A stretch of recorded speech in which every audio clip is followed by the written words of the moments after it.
Well, first of all, thank you for meeting me. No, thank you for having us. Thanks for having us. Westlife has been around for like 11 years. Yeah. And if I would ask you, it's a hard question, but if I would ask you to summon these years, what do you bring with you into the future? What do you remember? Experience.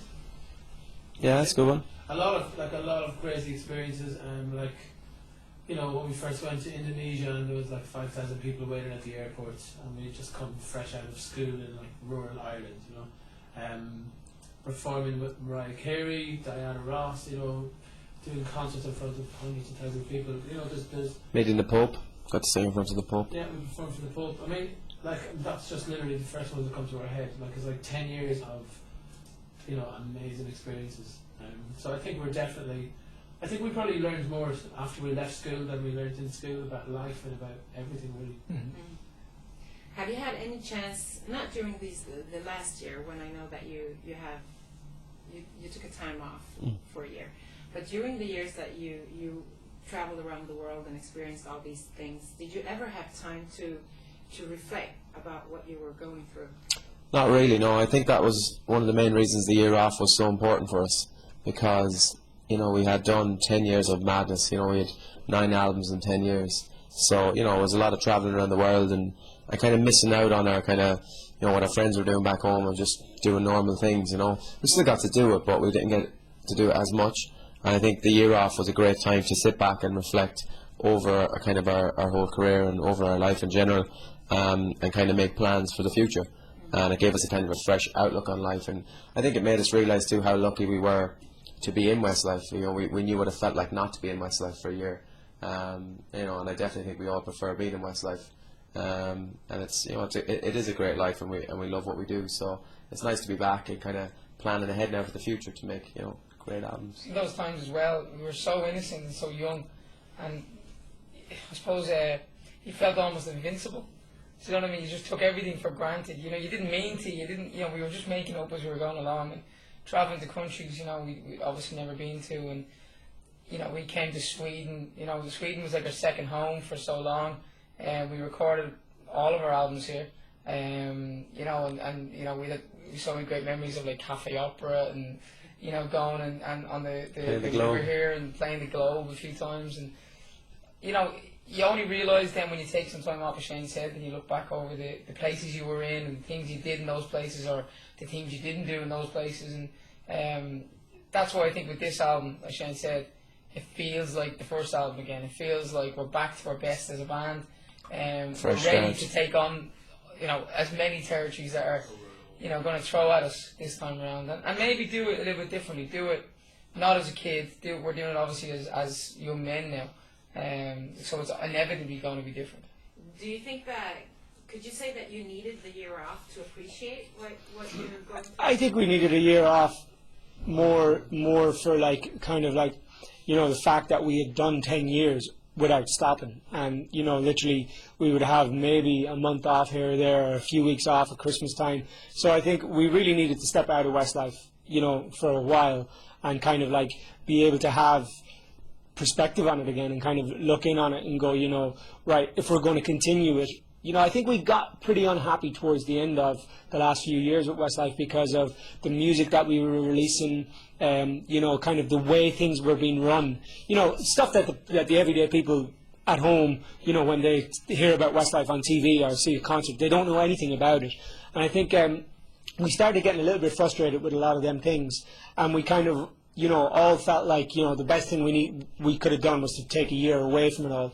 I think if we had continued, we probably would have broke up. And it also gave us kind of the chance to kind of go right when it came to making this album, the new album. Actually saying what we want as people, not just as a brand, if you like, that we had become this brand to so many people that were just able to make money out of. Like a boy brand. Like a boy brand, exactly. So I think for us it was very important to step away for a while and kind of reflect on it and reflect on what we wanted out of it now. Since you brought it up, I would like to ask you a little bit, one by one, a little bit more about. A bit too much on it. I've got Shane is telling me my lips are all shiny. Oh. Lip balm all over. Thanks, buddy. I thought they were supposed to be. No, it's just because I have chapped lips at the minute. Because because Simon Jones. I understand that Kian, Yes, uh, that's me. yeah, with the lips, Shiny with the lips. shiny lips. Key in the lips, Egan. Over here. Show your lips. I understand that both you, Nicky, and Kian, you all dedicated this album to your fathers. Yeah. You lost them during this year. Yeah, I lost my father about just over 4 months ago, and Nicky's a little bit more recent.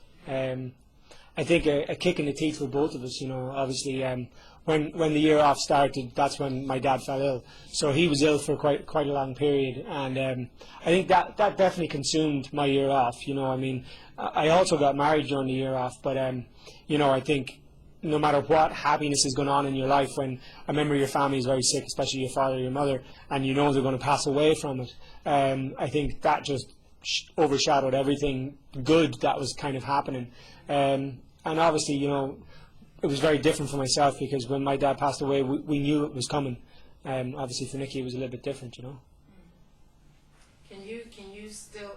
I suppose that you today, when you look back at it, appreciate that you had the time to reflect when it happened. Yeah, I mean, all our parents are actually very close. I mean, first of all, they're all still happily married to each other. They were, should I say, all the parents. And Westlife was such a great thing in all of our lives for them. You know, they would come together as, you know, collectively and come to different parts of the world with us and come to different shows. And they loved what we did. It made them proud. You know, all our brothers and sisters made them proud, obviously, but that Westlife was a very proud thing for them. So yeah, that's hard for myself and Keane. And I even think it's hard on Shane and Mark too, because they would have known our dads, you know, very, very well too. And it couldn't have been two different ways of passing. Keane said his dad was sick for a year. My dad was such a shock. It was like, you know, one day, bang, 3 weeks ago, gone. And I remember we just got on the weekend my dad died. We just got on the actual finished copy of the album, and inside the album we put it was coming through on an email to approve it before the album sleeve got printed, and we had a picture of Keane's dad, dedicate the album to Keane's dad, and I showed my mum and my dad the picture on my BlackBerry, you know, and it was Halloween night, and my mum looked at it and said, "Oh, that's really nice, you know, it's so sad, and it's really nice to show it to my dad," and he said the same thing, and now it's the two pictures, you know, and that's hard. Two days later he died, didn't he? Yeah, Tuesday. That was a Saturday night, and Tuesday he passed. So it's hard for us at the moment for both of us, you know. 3 weeks ago it was me, you know. 3 months ago it was Keane. It's a double whammy blow, you know. I mean, it hits you like a steam train. But you know, what can you do? But like you said, have the memories and, you know, and hold on to the positive thoughts. As well, I think, you know, Nicky's, like, you know, it's 3 weeks, like, for him to be here today is a big struggle. I don't, you know, I mean, I think, like, in general, I kind of did throw myself into Westlife after my dad died, but I had a very, very different situation. So, you know, but at the same time, you know, Nicky being here today, I think is probably, you know, it must be very difficult. But at the same time, it's like, you know, I think both of our dads would be looking down on us, giving out like hell if we weren't sitting here, you know, doing it and talking about it and stuff like that. So yeah, they would both hate us to be sitting at home open. Obviously, you have to grieve. I mean, that's part of life. But you know, to turn down things, you know, to not come to Sweden and to promote our brand new album would, you know, they would be sitting there going, "No, you're not doing the right thing," you know. So you got to have a happy medium. You got to be able to do it and do everything you can, I suppose. But at the same time, it hits you in waves, and then you just got to take your time and be able to go, "I just need to be at home today." I'm sorry for your loss, both of you.